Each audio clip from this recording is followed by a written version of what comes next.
Brahma, Guru Vishnu, Guru Devo Maheshwara, Guru Sakshat Parabrahman, Tasmai Sri Gurave Namaha.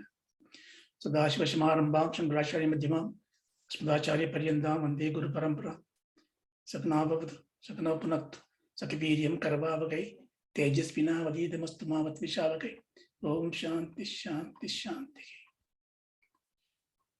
Yogena Chittasya Padena Vacham Malam Sarirasya Cha Vaityakena Yopa Karottam Prabharam Munina Patanjali Pranjali Manatosmi. Good morning to all of you. So we are learning Patanjali's Ashtanga Yoga, the chapter 2. There are 55 sutras, so we have finished 48 of them. So there are 7 more. Probably we'll see a couple today, and then the next class, hopefully we'll complete this chapter. So the Ashtanga Yoga, you remember that? 8 limbs, 8 constituents that help us to attain the Yoga Siddhi.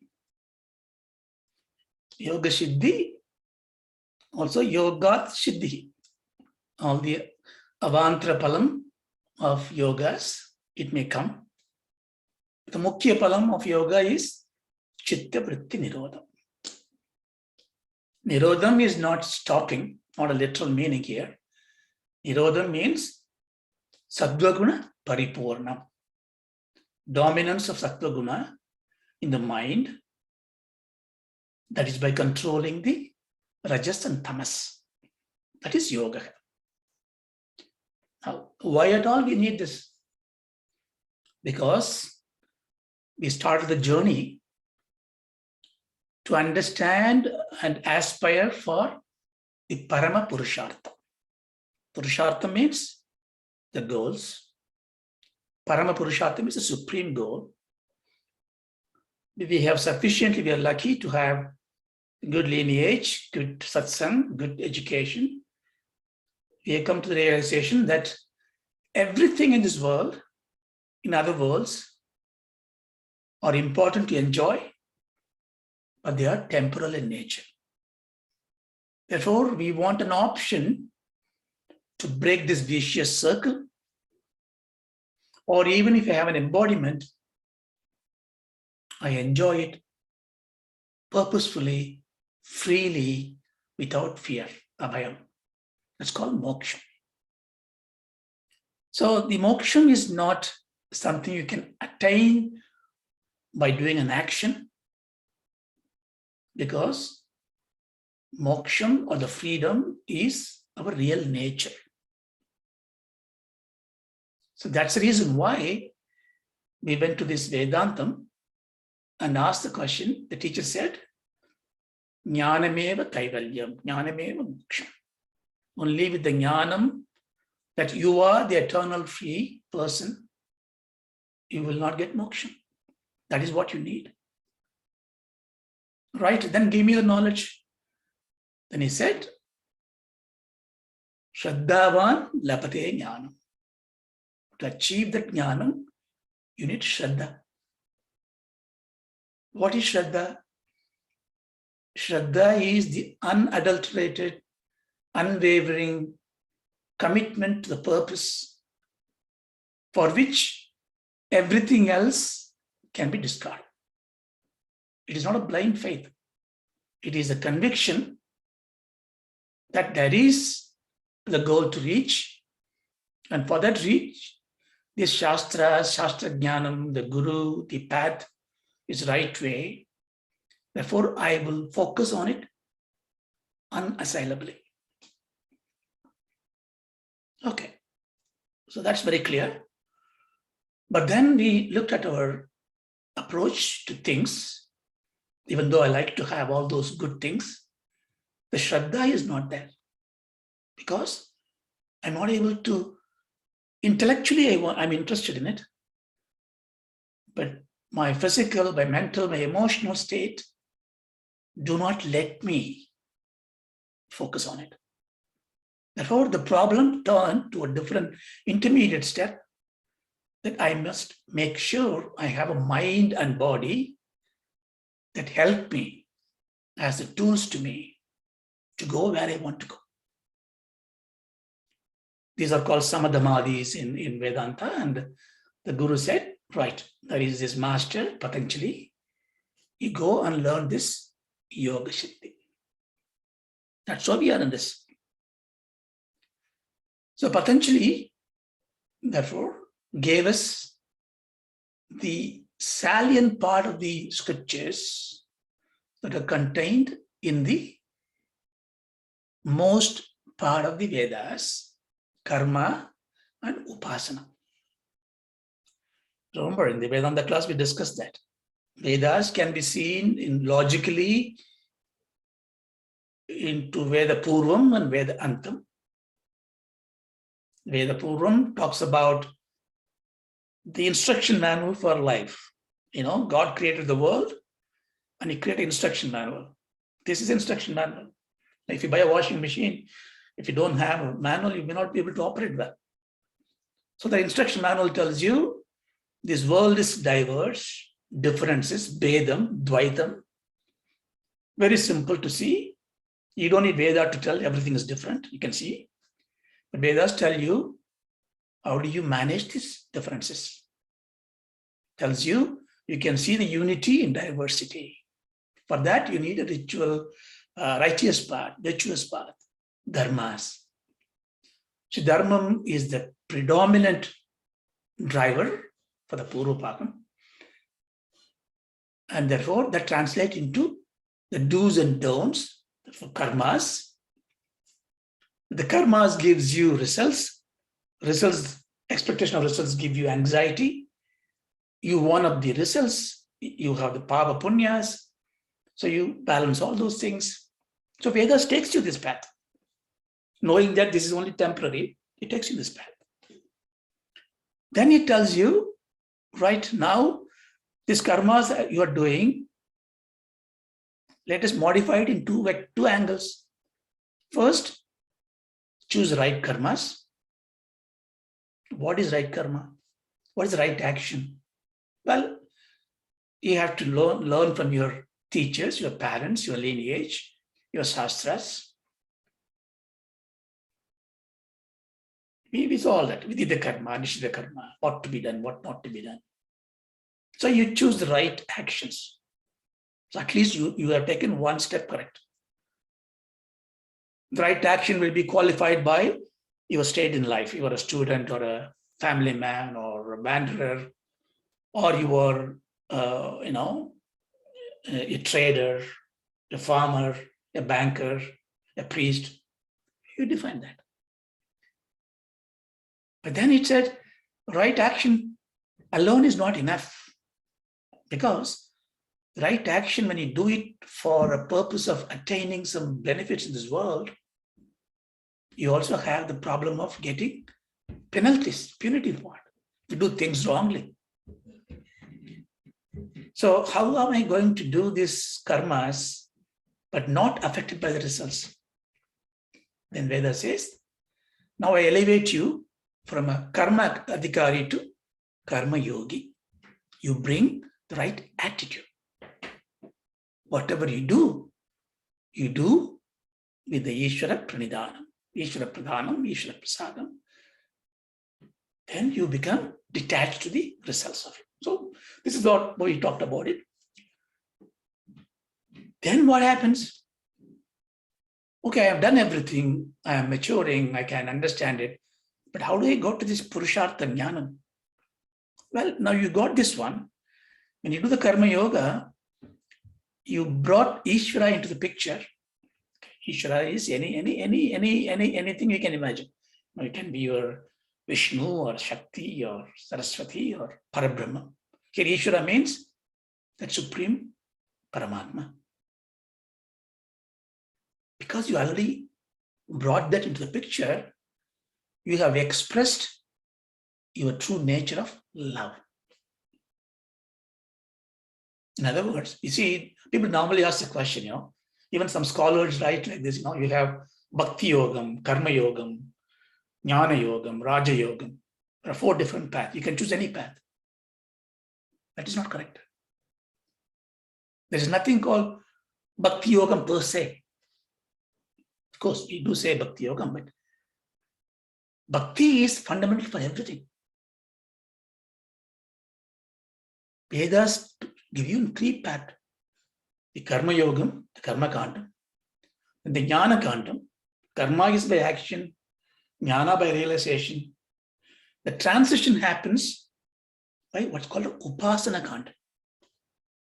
Upasana, that's why Patanjali is taking us also. Patanjali calls Karma Yogam as Kriya Yogam.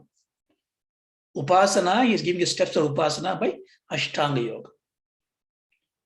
Swami Vivekananda called Ashtanga Yoga as Raja Yoga. You see? But where is the Bhakti Yoga comes in?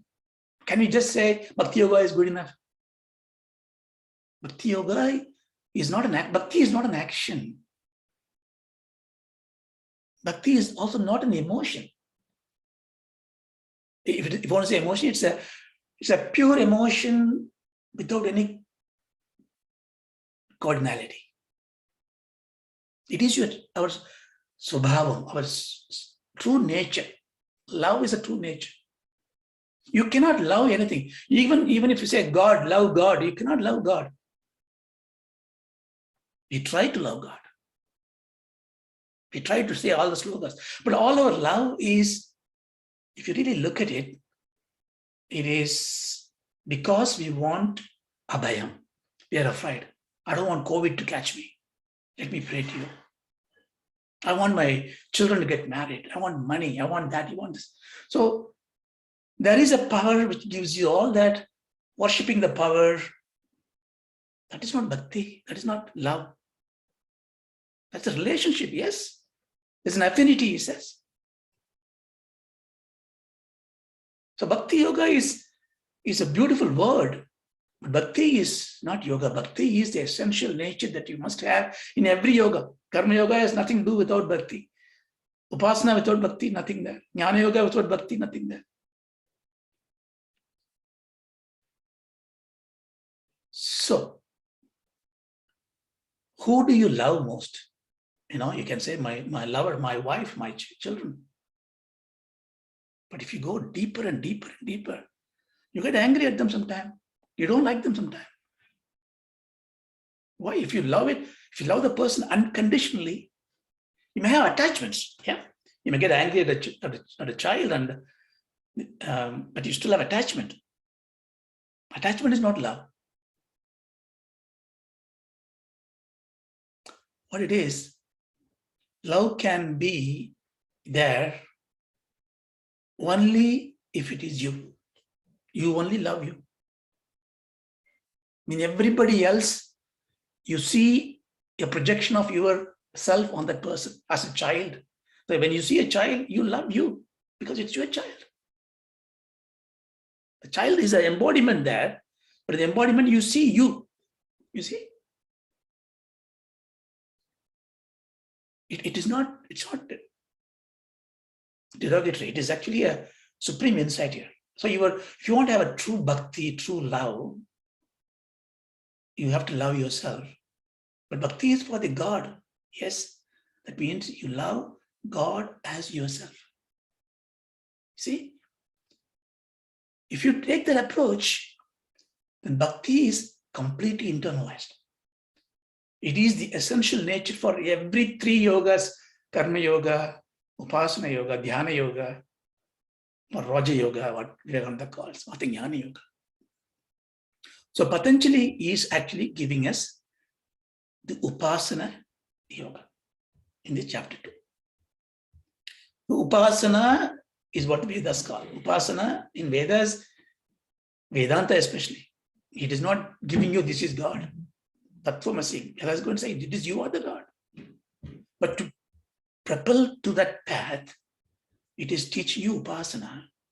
Yes, see the God everywhere and bring it closer to you. Upasana. So we saw in Ashtanga Yoga, we saw Yama and Yama we saw. Ahimsa, Satyam, Asteyam, Brahmacharyam, Abharigraham, Asayama, Mahavrata, Saucham, Sandosham, tapas, swadhyayam, ishvara pranidhanani as a niyama. Then we have asanam. Now the rest of it, pranayama, pratyagara, dharana, dhyana, samadhi, those things are called upasanas. So the asanam is needed.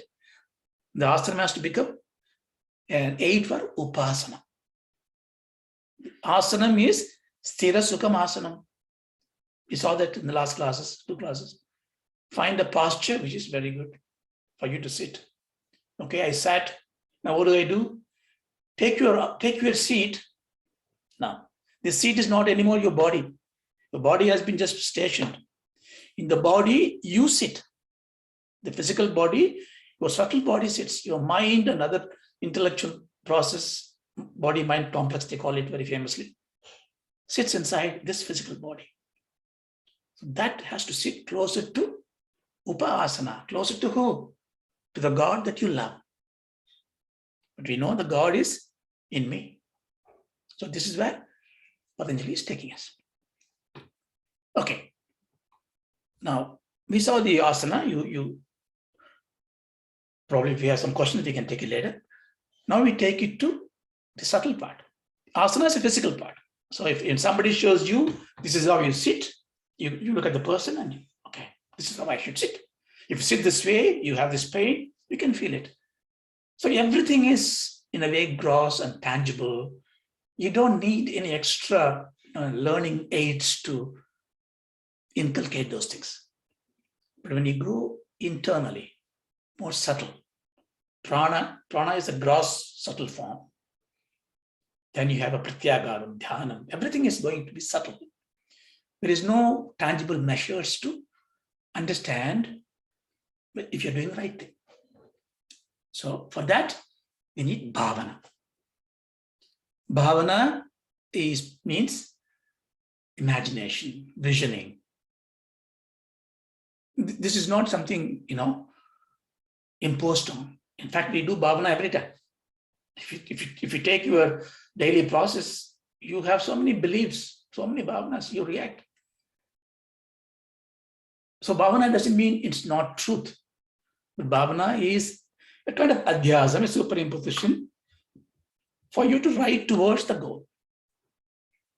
So this is where Shraddha comes in. When the teacher says, you imagine an Ajna Chakra here, whatever he says. Patanjali is not going to say all this, but we have all those subsidiary texts. But you must be able to imagine this. You don't bring in the logical question, what do you think is logical in your mind? There is no chakras, I checked it, there's no neural networks that call chakras. Then you have a problem.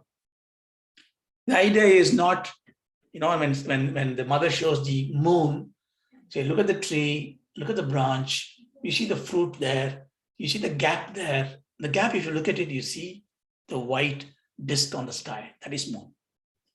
So when she's showing all this, he's showing all this tree, branch, apples, immaterial. Like this bhavana is all the chakra, nowadays all that we see, immaterial. But they are giving you the bhavana position.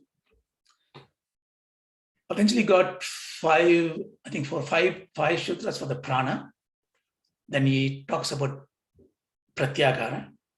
Then he finishes. He's not talking about dharana, dhyana, samadhi in this. We have the 3rd chapter. Don't know if we are going to get to the 3rd chapter or not. So I'll try to give you as much you need so that you have a reasonable understanding of it, within my limited understanding of the subject. So what are the bhavanas we have to have? One is called mudra. Now we talked about the asana, sitting there in asana, right? We know this lower part of the body is going to stay put. We saw one of the 4 types. Whichever is comfortable, you sit there. The torso and the face is going to be straight. So what is left is the arms and my fingers. And you got to engage them. So that's why mudra comes in. Mudra has got so many different meanings, right? And in Bharatanatyam, they say, yato hasto, tado drishtihi, tado manas, tado bhavo, Yado bhavo tado rasa. So you see the dancers, when they do so many mudras. When you watch the dance, your eyes will go start looking at the mudras because they drag you to see a rasam. So mudra is a propellant to take your attention to something else. But here he talks about mudra in a very simple way. Again, I'm not going to dwell deep. So I'm not teaching yogas now because I'm not qualified to do it. But just few things that you may use it for your dhyana upasana. So we see something with the hand. There's also yoga mudras with the whole body, going there. So hasta mudra that you have to use. Then there is something called bandha. Bandham is a kind of a lock. So like, Moola bandham, Udhyana bandham, Jalandhara bandham, Mahabandham. Bandham is basically, the mudras you do outside, if you can do a mudra inside, in the form of closing certain gates.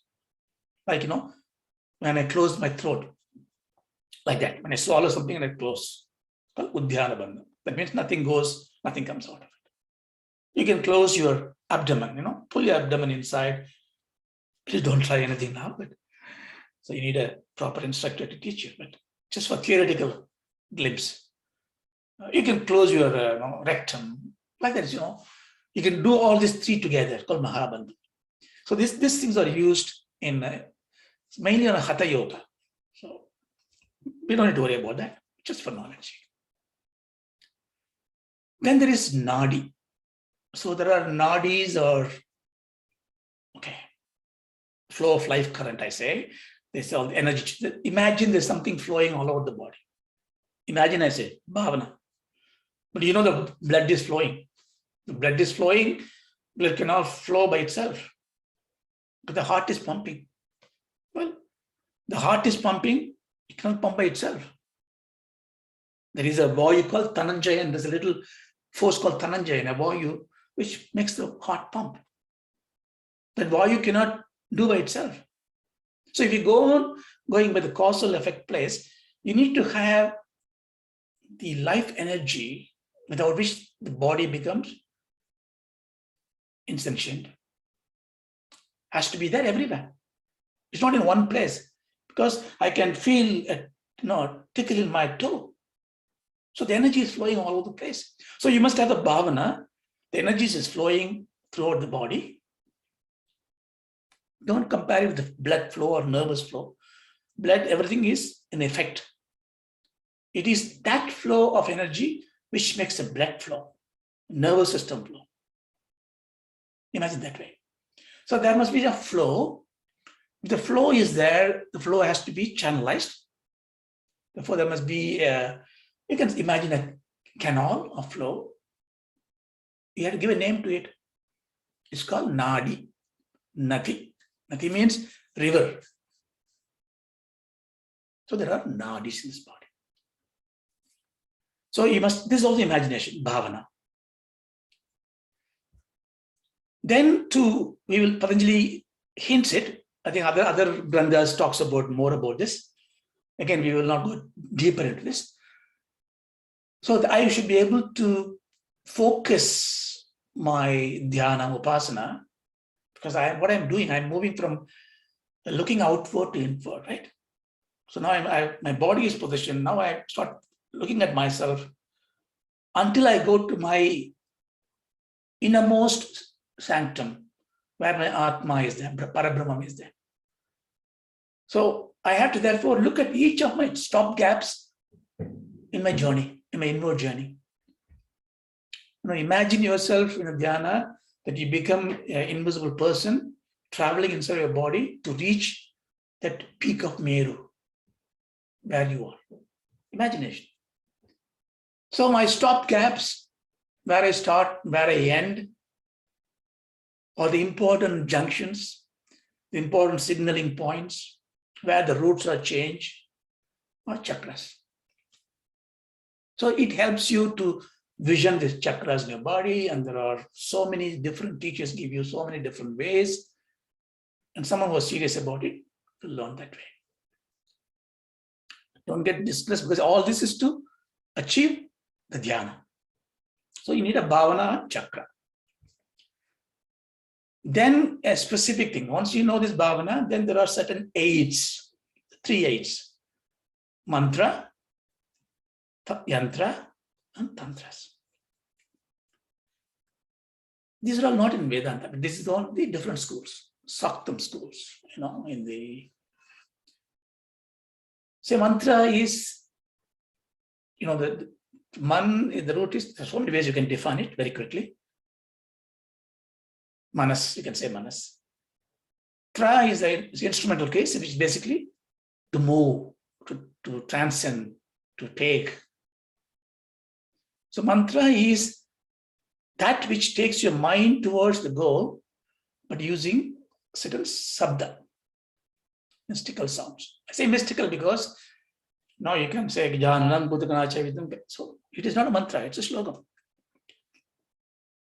The moment you go to mantras, you cannot really find the meanings in a literal sense. It is infused like a womb of a mother. You don't know what it is. You can use ultrascan to say, okay, something is there. Like a mantra is pregnant with mystical powers. So you use the mantra. Again, this is for bhavana. So when they say you recite, okay, I'm not going to the Tattvartham for Om, but just for the pure Shabdartham. If the teacher says, imagine this for this Om, then you just said imagine. Don't need to put intellectual scrutiny here and then get into darkness. Okay, so mantra. Then you have what's called yantra. Why yantras? Yantras are geometries, 2-dimensional object, generally 2-dimensional object.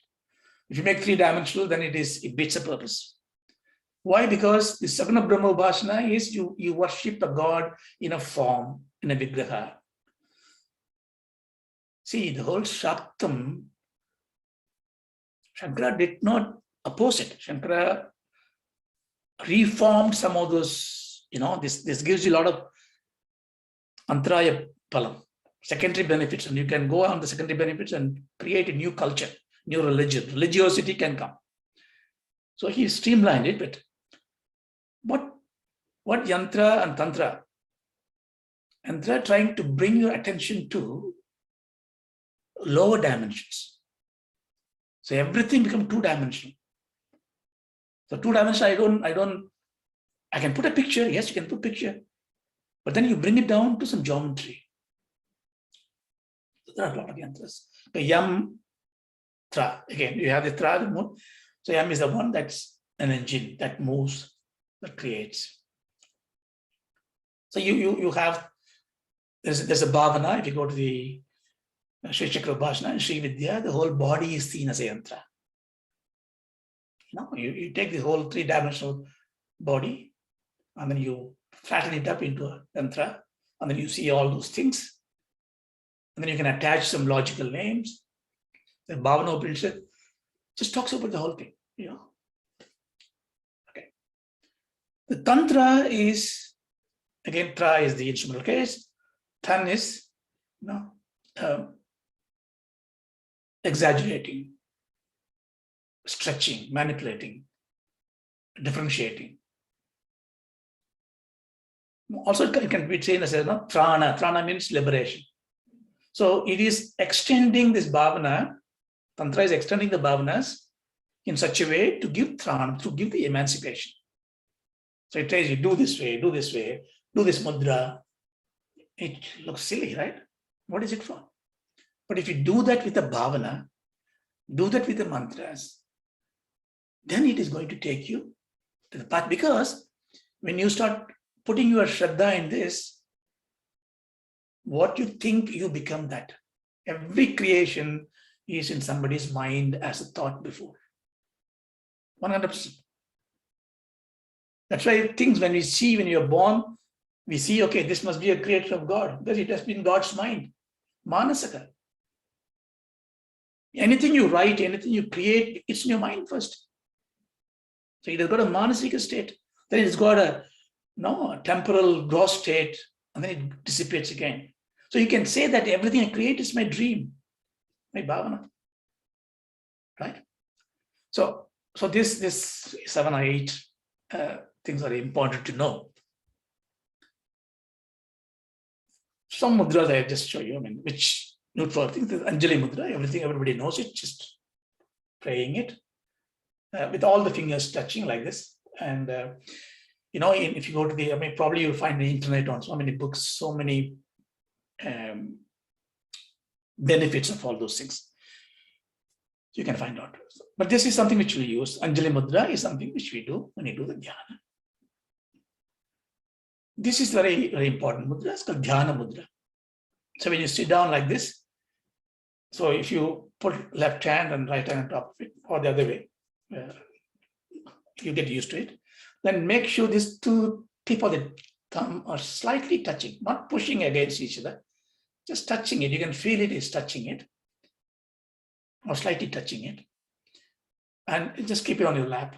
And it's a comfortable position because I think hands are not going to do anything anymore. It stays put. But when you do this dhyanam and vipassana, you may feel some feelings here, and you can give a lot of meanings to that. But right now, just take it as this is a mudra. Then this is jnana mudra. Jnana mudra is you just take the tip of your thumb and your index finger. All the three fingers are together, and then you're just looking at the sky. Whether you do it on like this or put on your lap, if it is looking up, sky. Or you can also put it slightly this way, but normally you should keep it like this. It's jnana mudra. If you just do that ulta, if you just turn it around, it's called chin mudra. Same posture, but it is chin mudra. This 4 is good enough to know. Because when you do this dhyana, one of these 4 is good enough to know. Of course, if you are interested, you can learn a lot of things and you can experiment with those things. But what is the purpose of this? The purpose is what the Yoga says. All your palms, your feet, and your tip of your ears. They say these are the areas of your energy has got high potency of radiation, not literal radiation like electromagnetic radiation, but they are very sensitive. But if it's an energy body, a body that emanates energy, there is always an energy space around it. So this is like an antenna. That's why we normally don't shake hands with anybody. We normally don't touch other person. Generally, we don't touch it. And when you bring these two together and again, this is Inira Bhavana, okay? Don't ask me to prove it. Push it together, they say it makes your energy flow much better, okay? I will not go into this, but you can feel it comfortable thing in this. But to do that, they make these 5 fingers to show the Panchabhutas. Agni, the thumb, Vayu, the index finger, Akasha, Prithvi is earth, water, Chala. You remember when you go to school days, you say, I want to go to the toilet, you use this finger, naturally. Chala, Prithvi. In fact, one mantra says, this thumb can be used as a Rudra. When you do Rudrabhishekam, when you don't have, when you do Manasa Upasana, this can be treated as Rudra. It's so powerful. Now, what they say, when you bring this closer, everything is, Agni is touched. Agni is the one that is touched. You cannot use Akasha. Akasha, you cannot hold it. Vayu, you cannot hold it. Prithvi and Jala, you can hold it. They have forms. Agni has forms. But Agni is a purifier. Agni cannot be impure. Anything you put into Agni, it translates into Agni. Prithvi, you can make it dirty. Jala can be dirty. So Agni is a purifier, ultimate consumer. Therefore, the Agni must touch others. So this is very important. But where it touches have got certain different meanings. This is not coming from Patanjali, so don't go and look for evidence there. So if it touches the top of a finger, say Vayu and Agni, if they do, it's called Vayu Mudra.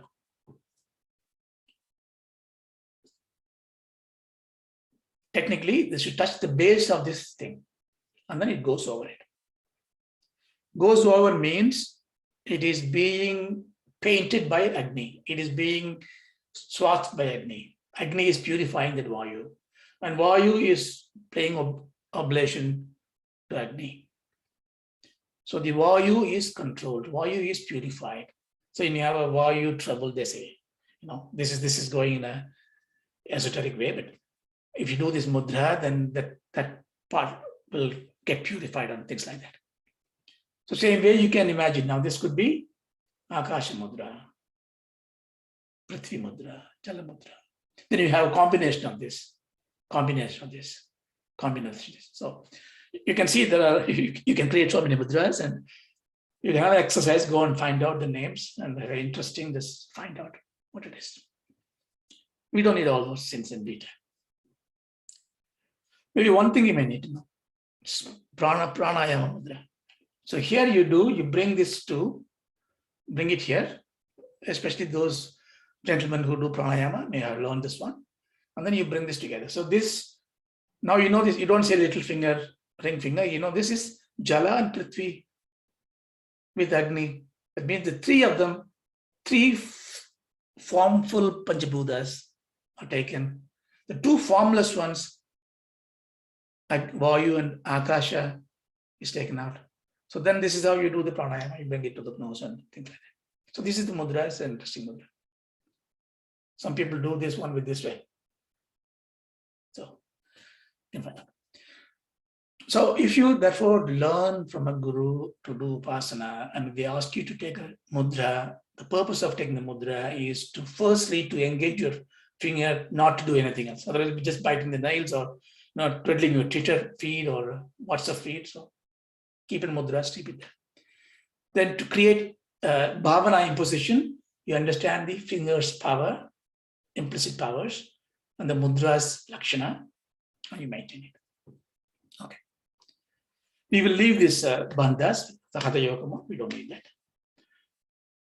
Then chakras. So again, this is a very deep subject. It cannot be just explained just openly, and it need to be really learned through that. But we are only doing academic exercise here, so there's no problem.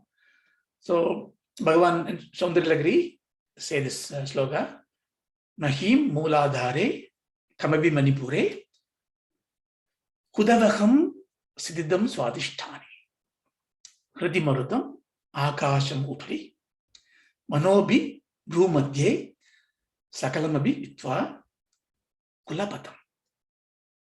Then he says, Sakashare Padme Sakarakasi Bhaktya Vekarase. When you learn something to agree, and if you understand the background of it, then you can dwell deeper into this. But here we just take it for the enumeration of it. So Mahim Mooladhare.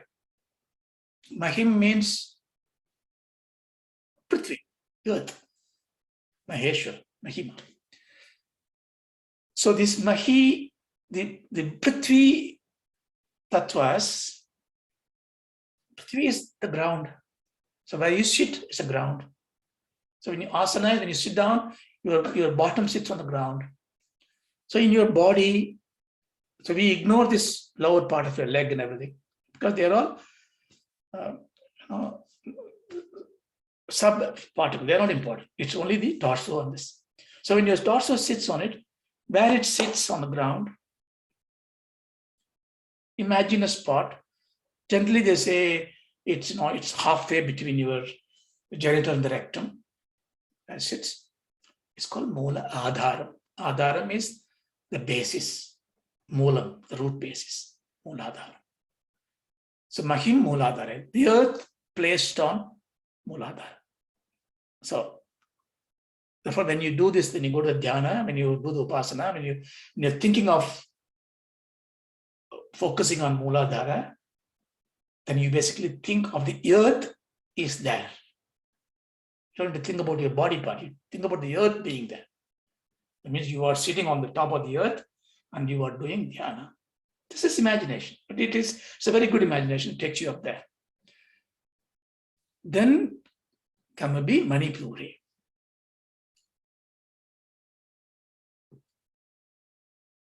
So he talks about Manipuri. He doesn't go the same order. But so how it is that in the Swadhisthana, which is just above your genital, just below your navel, imagine a position. Now these positions are important points of emotions and drive for you. You know, if you are a very sensitive person, you will understand in those regions of your body, you have pulsation, you have feelings, you have troubles, or you have triggers. You know, when I get fear, emotions, you know, my heart pumps up. My stomach, you know, my gut feeling, we say, Manipura. Anahatam is the heart. Unstruck bell. Vishuddhi is in your throat. Ajna is in your forehead. So Mooladharam, Swadhisthana, Manipuram, Anahatam, Vishuddhi, and Ajna chakras, places. And then the last one, not a chakra, but all this goes and flourish in your top of the head. And the imagination there is a 1,000 petals flower blossoming there. Sakashadala. You know, when the baby is in a fetus, it is where everything is created in this part. So this is, for example, the chakras bhavana. You don't need to learn anything more than this to do this, but if you are going to take upasana, then the teacher will teach you how to do those things. Now, so we know mudras, we know bandhas, we know chakras in the body. They're all imaginary points to contemplate on. Then the nadis we talked about, there are millions of nadis, thousands of nadis. I mean, the Yoga Vasishtam and Markandeya Purana and Sadashiva Brahmendra's Bhashyam, Vyasa Bhashyam, all talks about 72,000 nadis, energy channels. You know, could be. But we don't have to worry about all those things. You know, but maybe few we may have to worry about it. Now, 3 in particular we need to worry about it. They're called Ida, Pingala, and Sushumna. But there are many more there. You know, Pashu, Gantari, Saraswati, Vishodhara. It's not necessary for us to learn. What does this nadis do? No. The best way to understand this, the energy. Energy is, you know, sometimes we never talk about what is the energy that we need. And we don't go and search for them. But it is there in abundance. It happens naturally. Is prana. So I bring the introduction to bring to the next Sudra, prana.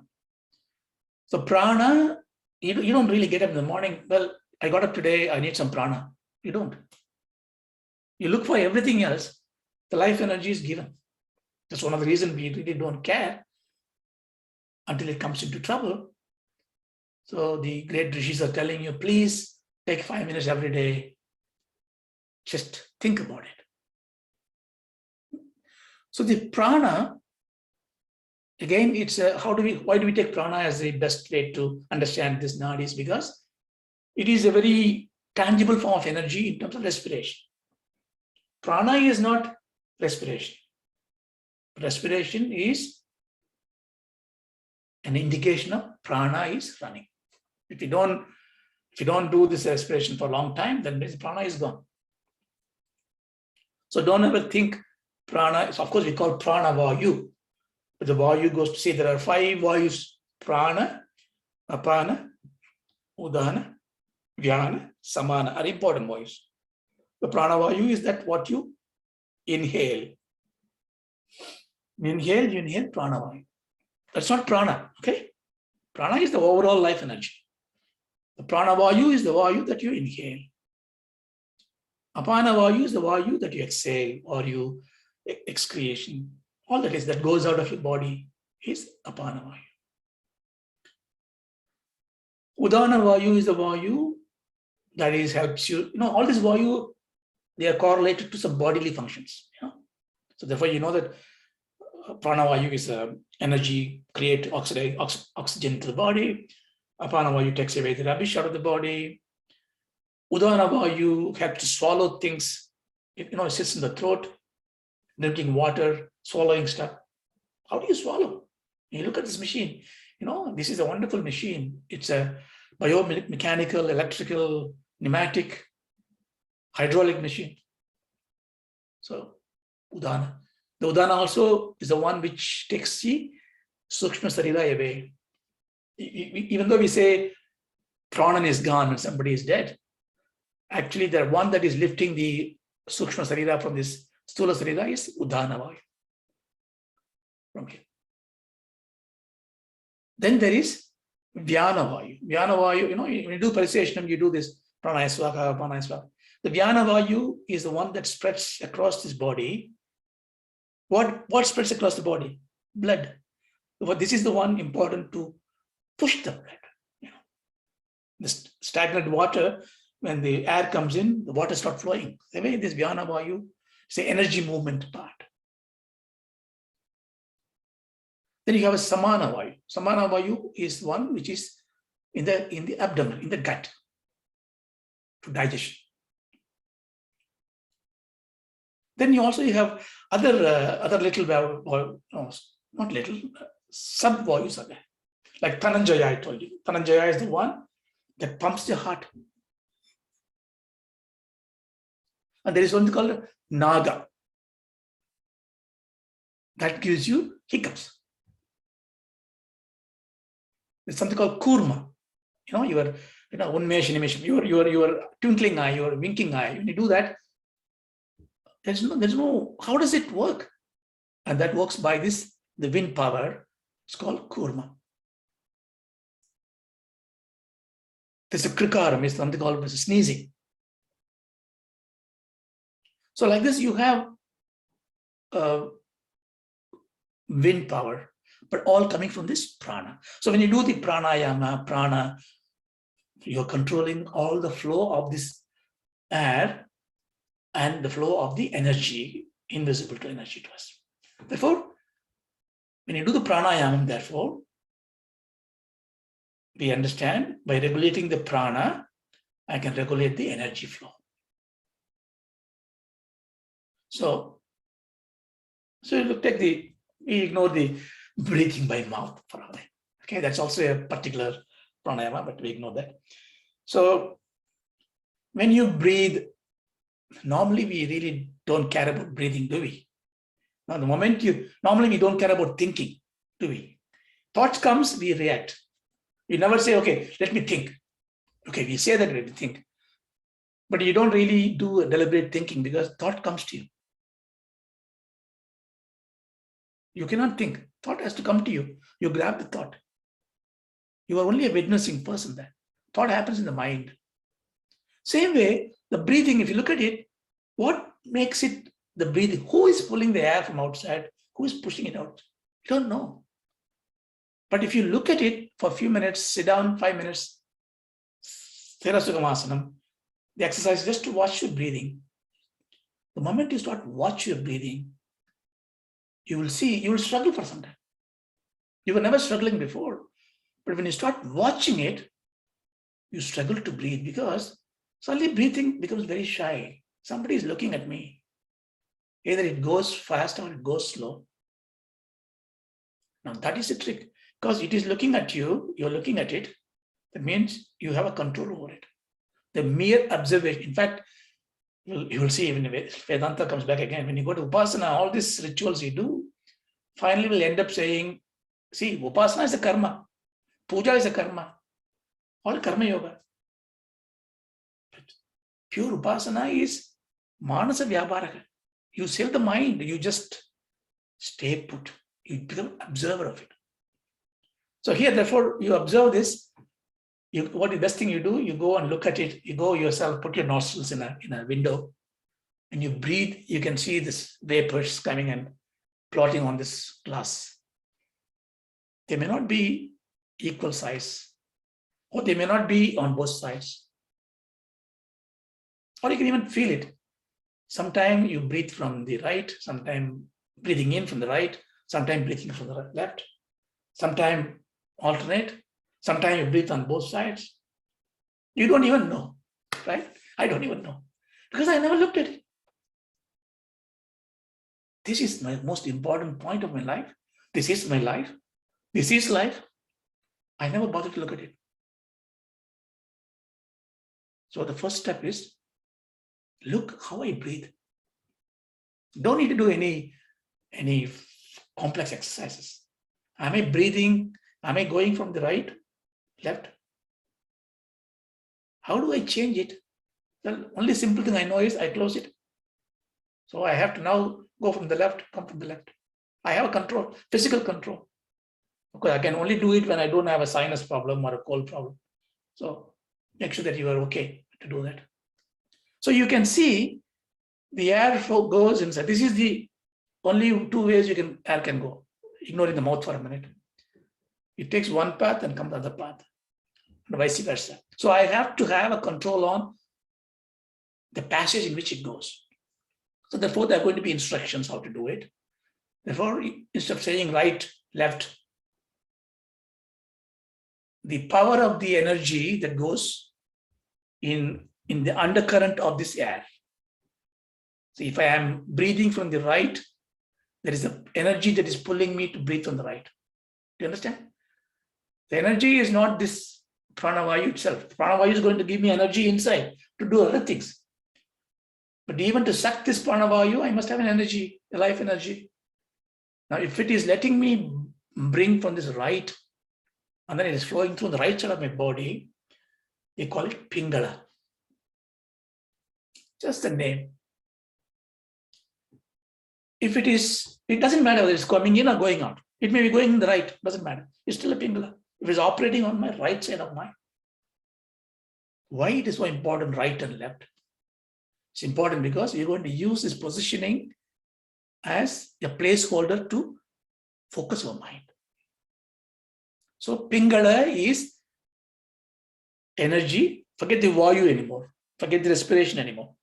Imagine now, I'm giving you the Vayu as an example. You must look now, the invisible energy flow. The energy flow goes on the right side of my body.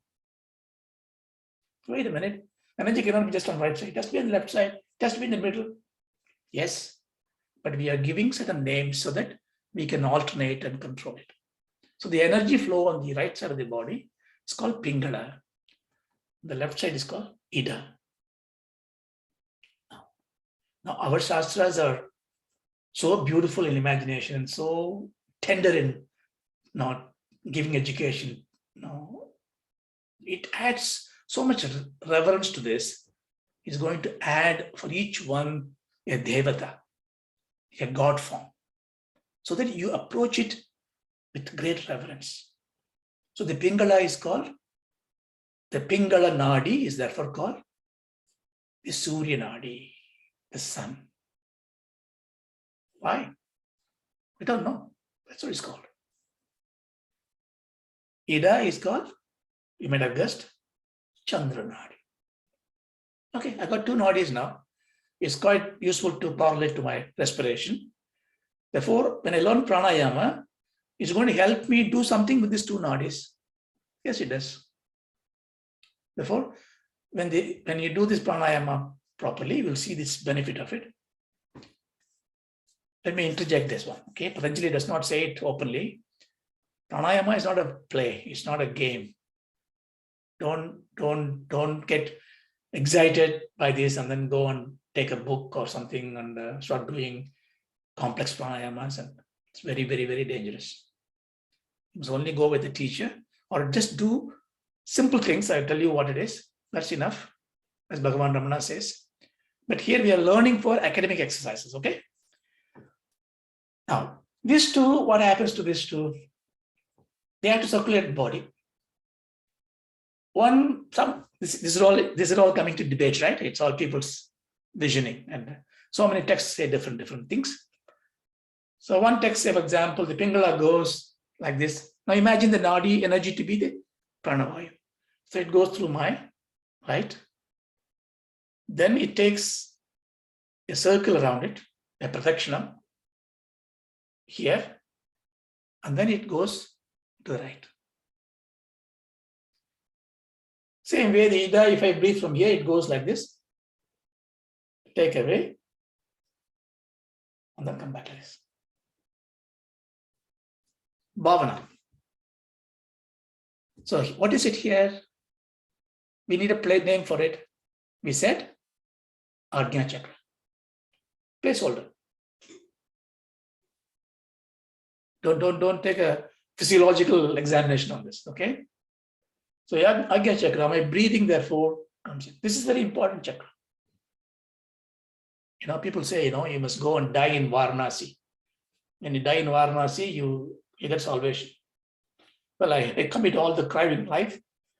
I go to Varanasi and die. Would I get that? Maybe, I don't know, but that's not the meaning of it. These two nadis, Pingala and Ida, are called Varana and Asi. They are two rivers. They merge here. They turn around. See, a river is called Tirtham when it takes a turn to look back its origin. It gets reverence. In Kashi, the Ganges come and take a turn to look at the north and turn back. That's why it's called Kashi Tirtham. Any river, anything. Basically, what it also means, when you look back at your origin, I'm not this body. I am who? I am the Parabrahma. I am Atma. So when I turn back, when you turn back, and when I turn back and I die, I get salvation. I don't need to go to Kashi. There's no see, if that is the way, then it'll just deprive every part of the world. You mean all the Americans or Brits are sinners? They don't have a Varanasi in this country. Everybody dies here, will go to hell. We were lucky. We have imagery, we have literature to tell you this. And if you learn that one, the place where you live is Gangotri, Kashi. Okay, I'm digressing, but so it goes like this. Or some say, no, it doesn't turn, it goes like this. Okay? I'm not going to argue. We don't need to care. Energy flows in different chakras. So we ignore all the nadis. We take Ida, Pingala. They go like this. I give one view where these nadis flow through each chakras alternate way. Some say no, it just goes symmetrically. It does not matter. It doesn't make a bit of a difference in our dhyana, upasana, because they're all just imagery. But the important part is this Ida, Pingala is nadi called Sushumna. This runs in the middle of the spinal cord. That is shown in the picture as a white one. That carries the time. Okay. Maybe I take 5 minutes and then stop it. So that is Sushumna Nadi. You might have heard about this, the esoteric term Kundalini Shakti and things like that. And there are also classes, they say 15 days, rise your Kundalini and all that. And the power that is the Prithvi, the earth, the Mula Adhara, the energy is flowing. The energy should come from some source. The Shastras has put the source to be at the Mula Adhara. But all the form of energy that we are enjoying now, our activities and our tejas, virtues that we radiate, may be just coming out of the radiance of the energy stored in the Mooladhara. The energy may not even flowing in its flow. Like a mist or the drizzle of a beautiful rain, can give you moisture. Like that, maybe a fraction of the radiance may be making us alive. then you get very interested. Little, in the chimney, there is this coal creating heat energy. When you go there and say, oh, let me blow it. And the moment you blow, it explodes. When it explodes, if you don't have the capacity to handle the explosion, it's dangerous, right? So these techniques of blowing the air to wake up this coal energy of the Mooladhara, which is called Kundalini, you need to be very, very careful, and you need to be qualified. We don't talk about it right now. So Sushumna Nadi is the Nadi which connects the Mooladhara to the Ajna Chakra. Bhavana, imagination. Okay. Now that is normally dormant. Unless we are blessed and we are having the intuitive power and we are in a yogic path, it is normally blocked. Even this picture of you seeing Nadi going through, it may be blocked. It may not be flowing like this. It may be blockages somewhere. But how am I surviving? You survive because the radiance is good enough to survive. But you are not really on the top of your form because it is not flowing well. But this Sushumna Nadi, the Bhavana Upanishad, gives you more details. Briefly, if you take this Nadi, you cannot take it. I'm just giving an example. You take this Nadi and you do a cross section of it. That itself is very small, 1/100th of a hair. Within that, you have what is called a Vajra Nadi. Like you've seen a coaxial cable, you have the different insulators there and the energy to flow. Same way, there's a Vajra Nadi inside. It's still smaller than that. Then you have within that Chitrani, another Nadi, another name, much more subtle. And within that is Brahma Nadi. That is a path where the conduit in which the energy flows. If it flows, if it's not blocked. Okay. Now this is good enough to have a very vivid imagination. This imagination is very, very important. If you can go to the pathology and physiology books, and they tell you how the mind plays an important role in your physical energy changes. So this it is. I took a long time today. I couldn't close it, so I will stop it here. So maybe we need 2 classes more. So let's see. So let's stop it here and go to the Shanti part. Om Ashadoma Shadgamaya. Om Ashadoma Amashoma Jyotirgamaya. Amashoma Jyotirgamaya. Mrityoma Amritam Gamaya. Mrityoma Amritam Gamaya. Om Shanti Shanti Shanti. Om Shanti Shanti Shanti. Thank you, Raja. Very interesting. Thank you.